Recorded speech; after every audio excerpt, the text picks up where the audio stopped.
ক্ষমতাবান মানুষ সবসময় চায় আপনার সন্তান মূর্খ হোক।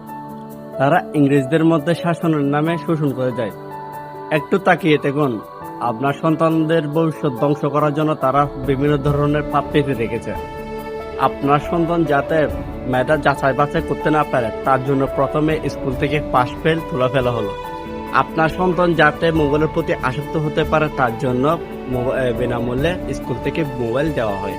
বর্তমান সময়ে স্কুল থেকে বিনামূল্যে মোবাইল পাওয়া যায়, বিনামূল্যে পোশাক পাওয়া যায়, বিনামূল্যে জুতা পাওয়া যায়, এমনকি বিনামূল্যে বই খাতাও পাওয়া যায়। যেটা পাওয়া যায় না সেটা হলো সত্যিকারের শিক্ষা। বর্তমান সময়ে ক্ষমতাবান মানুষ সরকারি স্কুলগুলোকে এমনভাবে গড়ে তুলেছে যেখানে এখন মানুষ সরকারি নয়, প্রাইভেট স্কুলকে বেশি প্রাধান্য দেয়। প্রাধান্য দিবেই না বা কেন? যেখানে মাঝে মধ্যে শিক্ষামন্ত্রী নিজে চোর হুট করে ভেঙে পড়ে স্কুলের ছাদ।